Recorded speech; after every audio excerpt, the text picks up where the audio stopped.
Welcome to the Ron Johnson Discipleship Podcast. With me today is... Whoa, that was so good, wasn't it, man? I mean, as guests go, you nailed it. I would give that a 10. Take that, Andrew. Take that. Hey, well, we are connecting worldview, Jesus Christ, Lordship with real life and things that really, really matter. And I am incredibly blessed today to have one of my dear friends. As you all know, this podcast focuses on worldview, and Ryan McCann, our guest today, the president of the Indiana Family Institute, an incredible ministry and organization located in our nation's state capital, rather, that works at the Indiana State House to bring about great pieces of legislation and to warn us against bad pieces of legislation. But Ryan, one of the things we share in common is your love for Jesus and for Christian worldview. That was something I know awakened your heart as an undergrad at Indiana Wesleyan. Of course, I'll put a plug in for Taylor University, which is my undergrad, but I think both of us benefited truly from Christian higher education by being exposed to the whole notion of Christian worldview. So talk a little bit about that, and how does that tie in, to what you're doing, every day, slugging it out at the State House for us? Yeah, amen. Well, that's totally true. Biblical worldview thinking has really just transformed my life. And I came from a Christian home, mom and dad who loved the Lord, but really weren't involved in political or policy, thought or life. Or did you even hear of the word biblical worldview growing up in church or anything? I know I didn't. No, did not. Not in my church. We had a very good Bible-based church, but no, it just wasn't talked a lot about. And so going to Indiana Wesleyan University, at the time, it's been a few years now, but the professors there, particularly in the social science department, were just really big on biblical worldview. Francis Schaeffer, C.S. Lewis, Chuck Colson, all those type of folks. And we've talked about a lot of those voices on this podcast. Those are some of the great thinkers that really established. I guess for me, understanding biblical worldview broadened the gospel. Yeah, I knew about having Jesus in our heart, right? Yeah, having a personal relationship, salvation. But it was Christian worldview that just blew the box up. Yeah, right. And I realized, wow, Jesus, like you just mentioned, Jesus is Lord of politics. Yeah. Wow, I just thought he was Lord over the church. Yeah. But it's bigger than that. And when you realize the scope of his greatness, you realize, wow, the whole cosmos exists for his glory, which means anything we do for the glory of God. And that's so. Talk about your journey, I guess, from Indiana Wesleyan, raised in a Christian family, and then what you're doing now. That's kind of a leap for some people. Yeah. Like, it does not compute. Yeah. How does a nice Christian guy spend his days slugging it out at the State House, dealing with politics? Yeah, Talk about that for a little bit. As William Wilberforce said, should I do ministry or should I do politics? And the answer is both, right? Yes. And, just back to biblical worldview for a minute, just, there's such a pull in our culture, and especially when I was a younger man, but still to this day, of compartmentalizing our lives, right? We're going to go to church on Sunday, when we go to work or we do some of these other things, that we're going to compartmentalize that. We're going to just be who we want to be in those different areas. Right. And that's what really, struck home with me, is that you cannot compartmentalize. You have to be either Jesus is Lord over all or none. Yeah. And I was confronted with that early on, and that's what really struck through to me with biblical worldview, to have my thinking, to have every thought and idea held captive for the Lord. Yeah. And so that's what pushed me in the direction. Well, when you talk about compartmentalization as a disciple, we get that. Like,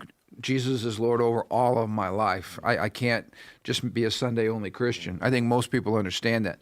But for me, the radical part of Christian worldview is that it's bigger than just my personal faith.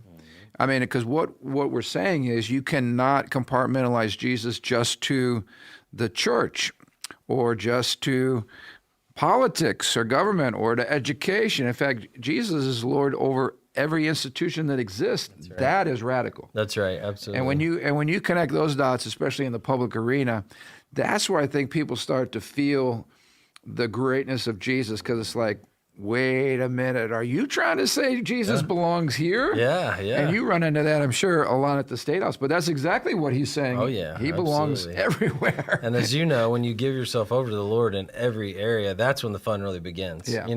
It can be a scary thing to say, I'm here, Lord, send me, but it's an amazing thing, because when you let him take the wheel and really drive it in every area of life, he takes you to some fun places, so including hanging out with you. Yeah, we've been in trouble a few times. Yeah. But you're usually the one I'm praying for and trying.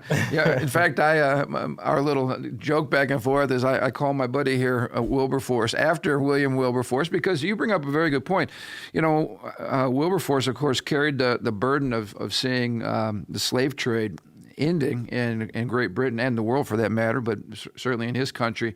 But he also had a heart for the Lord and for the church and for the reformation of morals in the country. And he was wrestling with that tension of, I guess it's either or thinking. And it was the great hymn writer that wrote Amazing Grace. Who am I? Help me out. Yes, was it Wesley?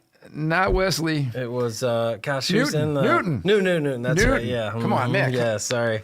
I was just We're trying to pulling it picture out. in the We're movie. pulling it out. You can tell we have this scripted perfectly today. No, but it was John Newton, the former slave trader himself, who really challenged him. And Wesley was the one, back to your point, that wrote him that letter that said, you know, you've been raised up for such a time as this, and that what he was doing was really a holy work. Yeah. And talk about how you wrestling with that same dichotomy, I guess, in your call, because you have a big heart for Jesus, you love the church, you love God's people, and yet you have a major passion and call for public policy. That's right. You know, as growing up as a kid, no interest really in politics, didn't have that in my family or policy, none of that background, and I just felt really called during my time at Indiana Wesleyan, a sense of stewardship. Of when you look at our founding fathers, you look at the history of our nation, all the trying to rewrite history. We're a Christian nation. We were founded by vast majority of Christian people who were applying their faith to life and to government, and it's amazing. I know you've studied him, but I love David Barton and Wall Builders and a lot of the information that they have, and been involved in a lot of that over the years. And I just really felt a stewardship responsibility. If the Lord has given us these tremendous liberty, you know, just the concept of self-government, you know, throughout the entire history of the world, every civilization would have loved just that concept that we have that people have never had throughout the course of history. The whole understanding of freedom and our forms of government and rule of law and all these things. You know, we've been talking about that a lot on this podcast, that a lot of the ideas that have shaped this great nation that we are came from the Bible. That's when we talk about being a Christian nation, these ideas came from somewhere. They came from the Scriptures.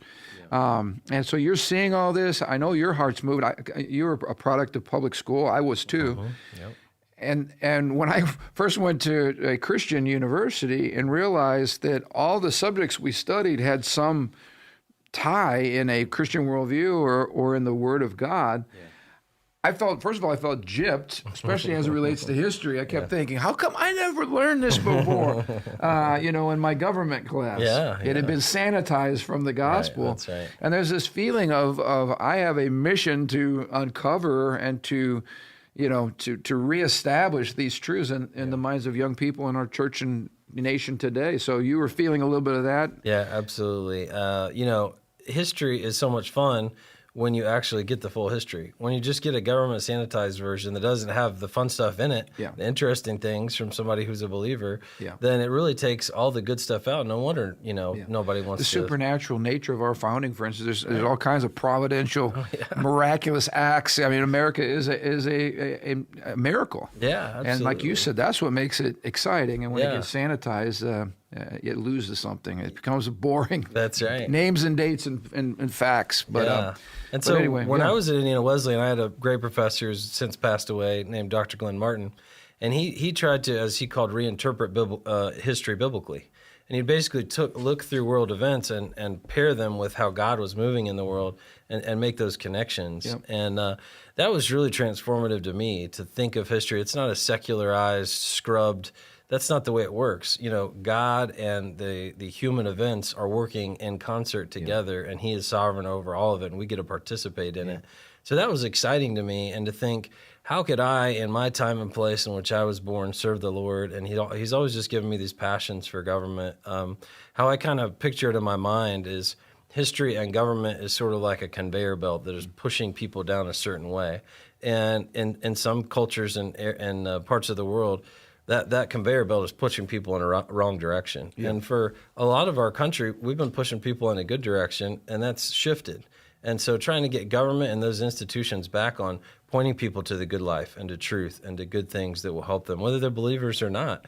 That's what institutions used to do, and now they're pushing people into evil and into difficult things and things that will hurt them. And so that was really inspirational to me. I got to get involved in that. There's a stewardship responsibility to get involved. I must have met you shortly after you graduated from college. We were both much younger men then, still handsome as we are today, but much younger. Right, yeah. And I remember when I ran for office, I was a youth pastor, and that's really how I got introduced. I didn't know the Indiana Family Institute existed. I got to meet so many wonderful people, and I still remember in my office, which is now destroyed with all of our new construction, but I still remember meeting you and your predecessor, a great Hoosier statesman, Kurt Smith, up in my office for that first time, and that was the beginning of an incredible relationship. So how did you get connected with the Indiana Family Institute back in the day? And of course, now you are the president. But how did you get connected, first of all? So from that calling at Indiana Wesleyan University, I got my master's degree at Regent University. Come on. Yeah. And that's another thing I forgot we shared. That's right, exactly. Regent brothers here. Come on. And so I had a great program there and had a 2-year master program. And then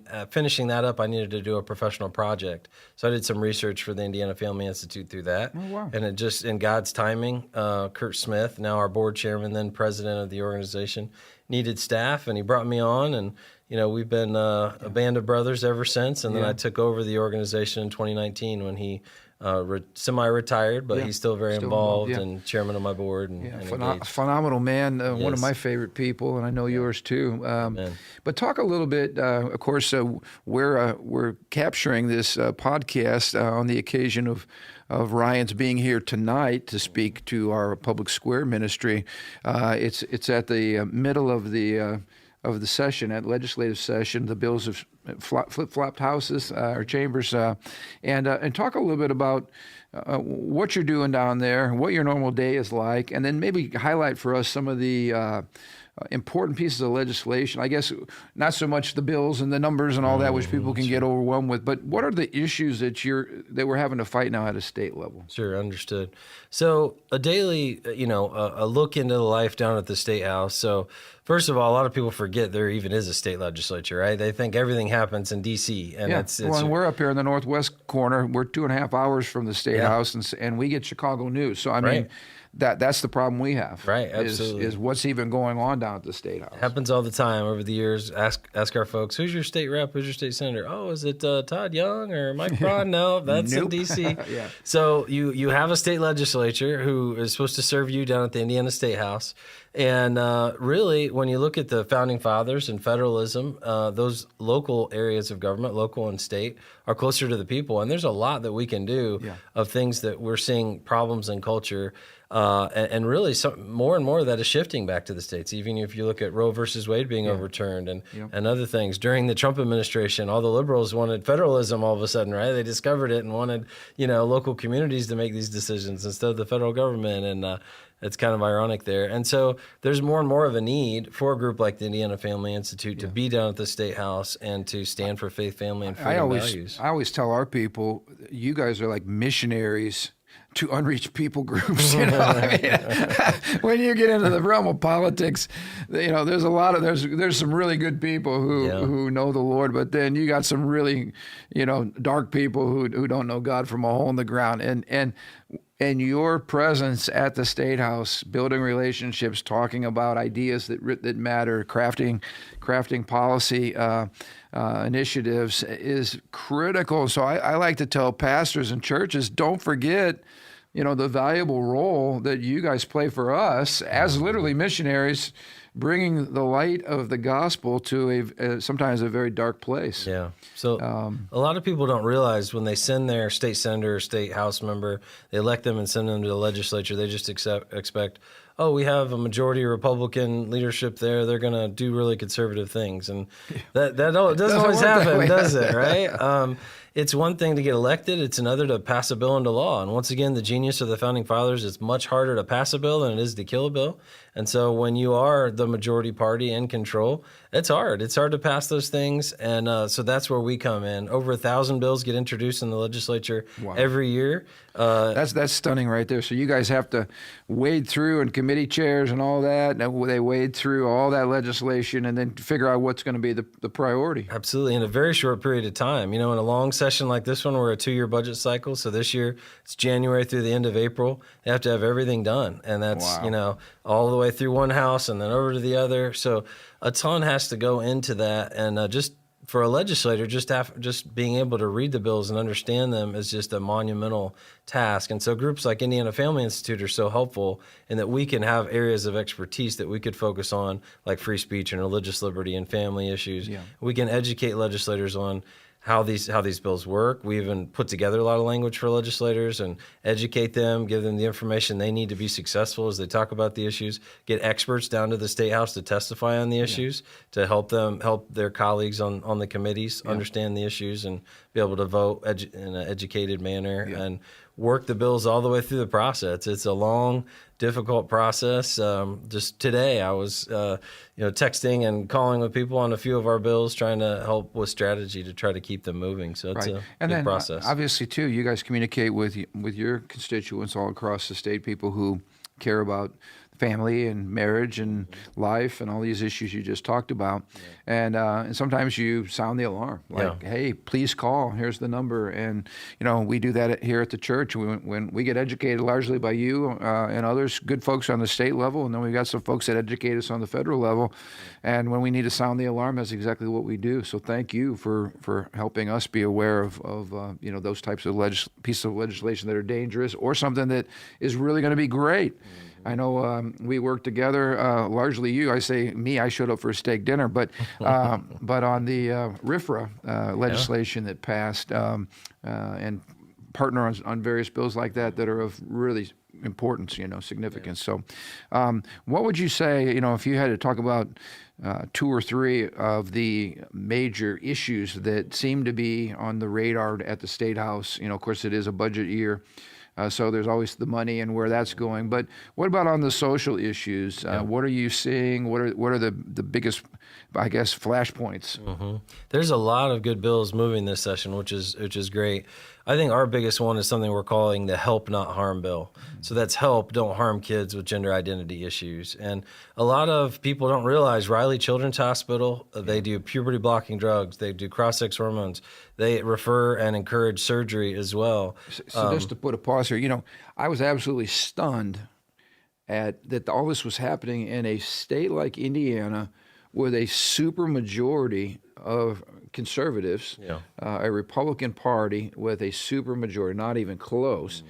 And in our own backyard, you have a hospital like that's pushing these radical, progressive, insane, child mutilating policies right under our nose, and how that could happen in our own backyard. And you guys are aware of this, obviously, and exposing this and helping pass legislation to stop it. So what's going on there, and what's this bill seek to do? Yeah. So the bill passed through the Senate. It's over under the House now. We should get a hearing soon. Basically, what it says is that medical folks can't push minors into puberty blocking drugs, cross-sex hormones, and surgery. Just more and more that we're seeing. It's just tremendously devastating, obviously. And once this process gets started, there's no reversing it. So these kids are damaged for the rest of their lives. That's right. It's an irreversible decision. These drugs are not meant for what they're using them for. When they were FDA approved, for example, puberty blocking drugs are meant for when you have very early puberty that should not be happening that early, to try to delay it a year or 2 at most. Right. They're trying to delay it a decade or more, and then add on cross-sex hormones. We're seeing people with osteoporosis at young ages, with organ damage, with all sorts of structural damage to their body. And then you get into the surgeries. I've been able to meet and have relationships with a few detransitioners. lifelong pain and suffering and just debilitating medical issues because of this, and it's sad. At the end of the day, it's about an ideology, and it's about money. Because it's a big moneymaker for hospitals. It's a $1 billion industry already, and it's sad because we're seeing folks come. And to of course, us the with these supply issues. side of the medical side is now the predatory, policies and teaching that's in our public schools. So talk a little bit about that, because there is an incredibly disturbing case that I really want our listeners to hear about. Because again, up in our part of Northwest Indiana, I don't know that it's made the news, but talk about the family that with the child that was taken away, and this is something that I think concerns parents anyway. I don't care what side of the political aisle you're on. Parents are deeply concerned about this. That's interesting. That's one of the interesting things on some of the issues we're dealing with these days is they really are, in a lot of sense, bipartisan, where there's, conservative Republicans that support them, but also actually some center-left people. Several of the detransitioners who have testified for us are Democrats, are liberals, are ACLU supporting, one gal's in a same-sex relationship, a marriage with another female. I mean, it's coming to the point where these are so obviously evil and difficult, the things that are happening, that we're getting broad coalitions. On this specific case, Mary and Jeremy Cox here in Indiana, great Catholic family. They have 6 kids. Their son was having gender identity issues and another of other mental health issues at the age of 16 a couple of years ago. They got in touch with us because DCS was investigating them because they would not refer to their biological male son as a female. And he said that it was basically a threat to his life, that it was so difficult to him to deal with that he needed to be removed from the home. Suffering from a lot of mental health issues, they were getting him the help that he needed. But rather than let the parents be parents, the Department of Child Services went in and removed the child and long story short, put him with a foster family who did not share the faith and the family values of the family, and went ahead and socially transitioned the child and allowed him to identify as a female against the parents' wishes. We've been litigating and representing through our 5 Freedoms Project the family, and the child just aged out of the system, turned 18 in December, and we're still in litigation on the case, but it's amazing. I can't imagine if one of my children is struggling, and all of a sudden a government agency comes in and forcefully removes my child and then threatens me with punishment if I don't go along with it. Again, the issue here, we're highlighting biblical worldview and how important it is for public policy. This is a parental rights issue. Like, who has the authority over our children? And of course, from a biblical perspective, parents do. We have the authority, we have the responsibility, and this would be a clear example of the encroachment of government into a sphere that they have no business in and have no authority in. And yet this is happening again in conservative, Middle West Indiana, family, Catholic family. It's absolutely stunning to me. So I appreciate you guys jumping in there and being a part of that and exposing what's going on and hopefully correcting it so others don't have to go through the same horror. We've appealed that case to the Indiana Supreme Court. We had a bad ruling at the district and the Court of Appeals, which was really shocking in this case. As we've gone through this case, there's just been a lot of just factual inaccuracies. And it's been difficult for the parents because you're talking about a minor. So a lot of the details of the case can't be out there publicly. So the parents really can't even defend themselves in some situations. And the Court of Appeals decision particularly was just awful. It just had some factual inaccuracies of what happened. It was stated in there that they were verbally abusive to their son. Sure. Which is not true. They were not abusive in any way, shape, or form. They just wanted to refer to him as a biological male because they knew that was the help that he needed, was counseling and to work through these issues. And instead, they were viewed as the enemy of the state and attacked, which is just shocking and wrong and on every level. And and I've heard, I guess, more of this. It probably is happening more in the Indianapolis Beltway, closer to urban areas than maybe in some of our rural areas. This was in Anderson, Indiana. Okay. So, I mean, but it could happen anywhere. I guess what I'm referring to is the curriculum itself, like the CRT push or some of the gender craziness push. I know you've had to fight that. I know Micah Beck was been in the battle down there with some of our libraries and some of the just the perversion, pornographic materials in our libraries. Are you dealing with legislation to help keep that from happening? Yeah, absolutely. There's several other pieces of legislation, one of which would say that, sexual orientation, gender identity topics couldn't be taught. The bill says K through third grade. I would like to see it not taught anywhere in the public schools. Absolutely. There's nowhere that's appropriate ever to talk about those issues. Let's leave that up to the parents. Yeah. There's also a piece of that bill that protects teachers, because what I'm finding also, I'm getting a lot of Christian teachers that teach in the public schools and are salt and light. They're doing great work.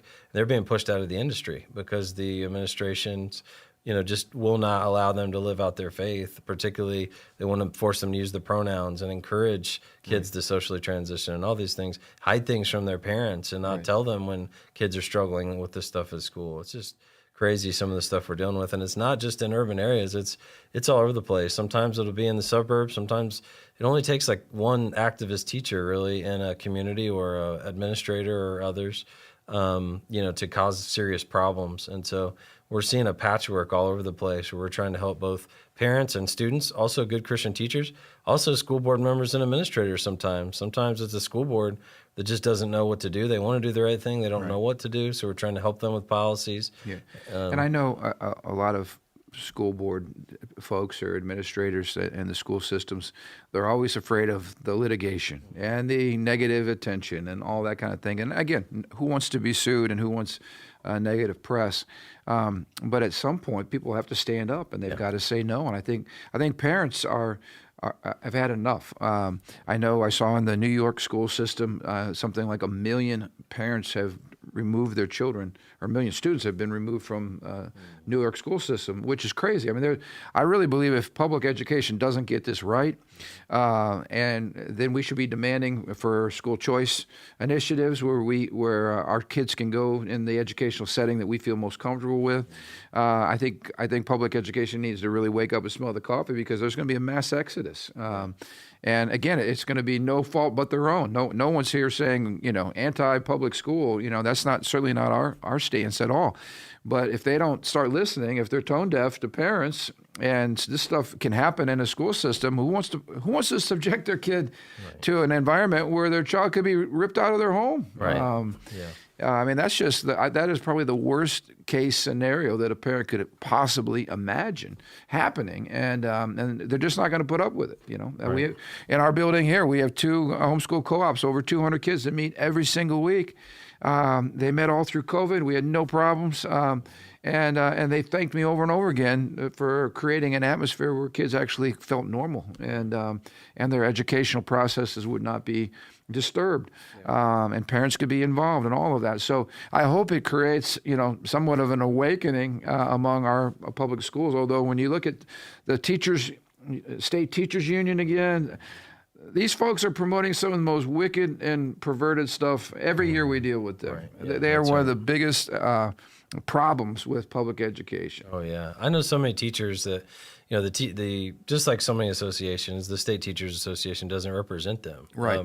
The values that the lobbyists for the State Teachers Association espouses down at the State House is totally at odds with the average teacher and what they believe. Yeah. So let's just pause there. So what do you tell a teacher that's like, you guys don't represent me? I mean, are they still forced to pay into the teachers unions, or are they able to say, no, I don't want my money? They don't have to. Okay. They don't have to join, but it's problematic with some of the services offered, some insurance and other things and the other thing some Christian teachers will try to do is join the teachers union just to have some sort of influence, but then others don't join. There's not a great answer. The teachers union does have really a monopoly on representing teachers. So even if the teachers, that don't want to be involved pull themselves out, then it just leaves it even a darker place. Exactly. And so there's not a lot of good answers for teachers, unfortunately, with the Teachers Association. My advice to teachers is, just keep doing what you're doing in the local schools. Don't worry about the union. Just try to ignore them as much as possible and go out and be Jesus to those kids in your classroom in the local school. And that's where we're trying to help them, where if, all the Christian teachers leave the public schools, so many times they're the ones holding things together. Absolutely. And I just want to say publicly, we have so many wonderful folks that are on our school boards, that are our superintendent of schools, teachers, administrators that love the Lord and are really doing their best to shine. And so, just to be clear, we're not anti, but that is a major threat. And if it is. and we have this pesky thing called the First Amendment that Yeah. we need to keep reminding people of, that a teacher's faith does not stop because they go to school. It doesn't stop in their classroom. They don't have to leave Jesus at home. That's what our First Amendment protects.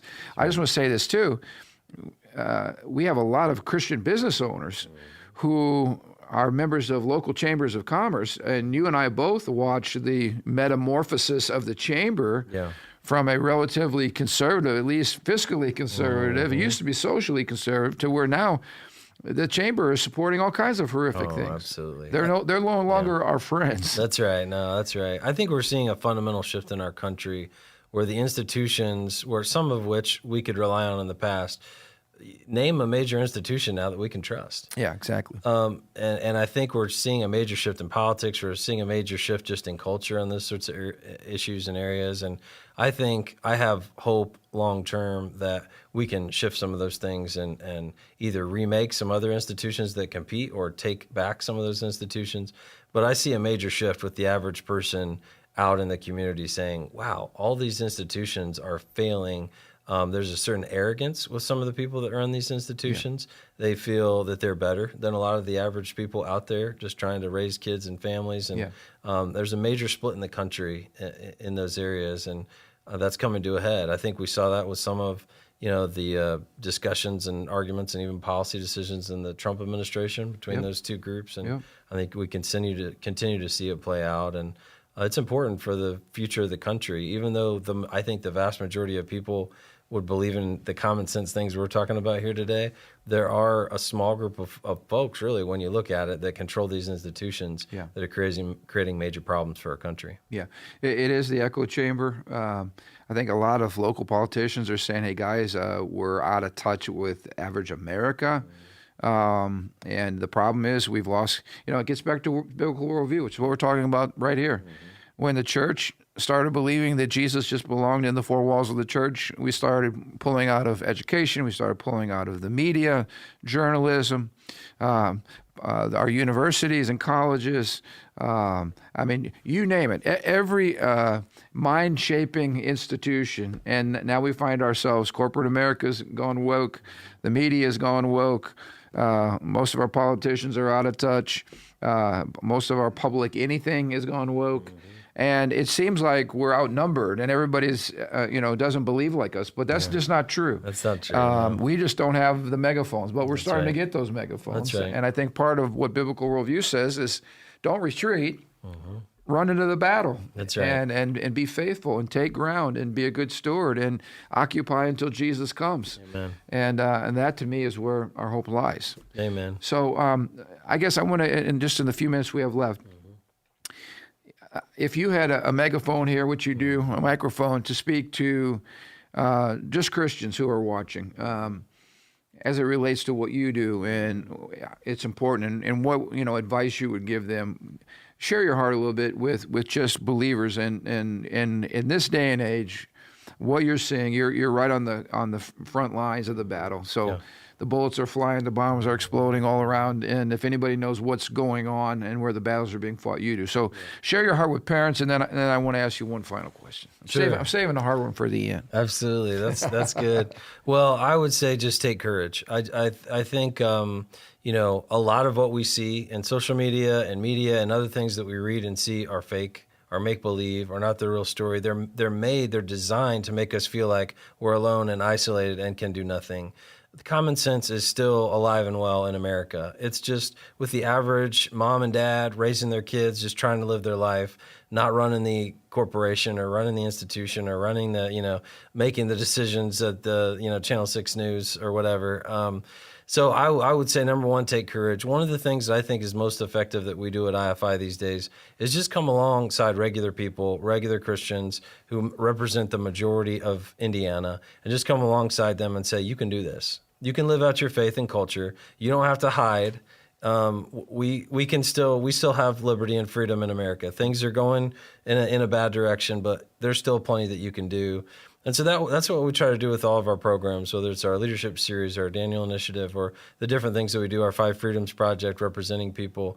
We just try to give, I think there's a need for Christians in our state and in our nation to have courage and realize that, you read through biblical history and the disciples and the prophets and read all the way from the Old Testament to the New Testament. I still think we have it better than almost any era that you can read in Scripture. Absolutely. And we just need to have the courage to get out there in our culture, retake that local chamber of commerce. Think about how your local small business can influence your community for good, for Jesus. Not compartmentalizing our faith, but to think about it in all areas of life. How we vote, how we spend our money. How are we going to remake our community so it's better for our kids and our grandkids? I think there's still plenty of hope to do that. We're really hope givers at IFI these days. And I find once we can kind of get that fire in people's belly, it's not a lost cause. America is worth saving. Indiana, we can do some really good things. It's amazing what a relatively small group of people can do, and we're seeing that every day. Yeah. Well, that's encouraging. And that's the thing I love about our worldview is we are prisoners of hope. Yeah. It's never too dark. It's never a situation beyond hope. That's the beauty of Christ and the gospel to transform people and transform nations. So the last question I would ask you is, what would be your plea to local pastors? We live in that compartmentalization, I guess, is probably as profound as ever in the local church. We care about people's souls. We want to get people in heaven. Yeah. But the rest of what's going on, I think sometimes pastors feel overwhelmed. Yeah. Sometimes pastors just feel like, I'm not an expert there. I'm not going to try to do something where I have no clue. Yeah. There's lots of issues there that I guess lead to the silencing of the pulpit. But what would be your plea as it relates to local church pastors, knowing what you guys do and maybe how can they really make a big difference? Yeah, absolutely. Well, if I could, I don't believe in cloning, but if I could and clone you and have you around the state, that's what I would do. I would just say, if you're a pastor and you don't know Dr. Ron, you should, and you do a great job of giving courage and giving hope and having that balance of truth and love out in culture. And we just need more pastors that are willing to engage in that way. I think pastors sometimes hear the loudest voice in their church or their community, and the loudest voice usually is not the majority voice. Yeah. It is not the people. It is not the people that really represent your church body or the community.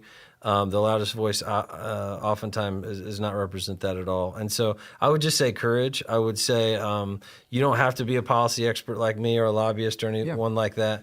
But this artificial separation of church and state where you think you can't get involved in your community and make a difference, that's from the devil. That's just not true at all. And the crux of our faith, the basis of our biblical worldview is we need to get in there in our communities. Yeah. We need to get out there and be effective for Jesus. And I've actually, we talk a lot about worldview and it's how that's changed our lives, but I really believe you can almost put pastors in one of two pots. Mm-hmm. Those who have had Christian worldview training understand that the gospel is broad. Yeah. Those that have not, they don't get it. It's like the paradigm's not even there. Yeah. And we both experienced that kind of transformational thinking when we went off to college. It was mind-blowing to me. I remember coming out of class telling my wife to be, honey, you won't ever believe what I learned today. All truth is God's truth wherever it's found. Oh my gosh, I never heard this before. Wow. And I started connecting the dots, and it created like an explosion in my brain. Yeah. When I started going, wow, Jesus is bigger than I thought he was. And so I would encourage pastors, read some good books. Chuck Colson's book, How Now Shall We Live? You mentioned Francis Schaeffer. There's some great writers who can help you get equipped with a Christian worldview. And then I just want to say this too. I have so appreciated you and your ministry, your organization, because I don't know what's going on with. I don't have time to sort through all those bills. I got to work on my message. I got to get Matt's stuff on time, and I got all kinds of stuff I got to do. I don't have time to sort through all of that. But the beauty is, you guys, that's what you do, and you send out these beautiful emails that succinctly capture what's going on and what we need to do. And here's the number, and this is why this is important. And that is a massive blessing to a local church pastor. So thank you guys for what you do. Thank you just for pushing righteousness forward. I know there's been battles you've been in where sometimes you just need prayer. You need to know that the church is praying for you because it's not easy. And so thank you for the nature of the spiritual warfare that you're willing to engage in, day after day down at the State House. And I can't imagine what Indiana would be like if it were not, for the Indiana Family Institute, organizations like you and yourself, all the work and effort that you put forward. So I encourage pastors, send some money down there too. This is a valuable ministry. Hey, I put a check in his pocket. That's right, absolutely, right here. There it is. I'm practicing what I preach. In fact, I invite him up to our church so I can hand him money and so he can tell us what's going on. And I encourage every pastor who's watching, this could be a regular part of your year, is to bring these folks into your church, introduce them, celebrate what they do, and then bless this ministry. It's a nonprofit group. They survive on the generosity of people across the state that believe in what they do. So, Ryan, thank you for coming up. Thank you for being my friend, and I've been so enriched by you, and we just pray God's richest blessing as you continue fighting the good fight at the State House. Yeah, you're very welcome. I appreciate so much the opportunity to be here, and I wish, like I said, if we had more living stones all over the state, we could just absolutely conquer. Amen. Well, hey, we're working on it, but whether you're living stones or not, God can use your church. So anyway, till we meet again next Thursday, thank you guys for watching. This is a valuable podcast. I hope you found it to be very, very helpful. Introduce Ryan and the Indiana Family Institute to your friends, all right? We'll see you next Thursday.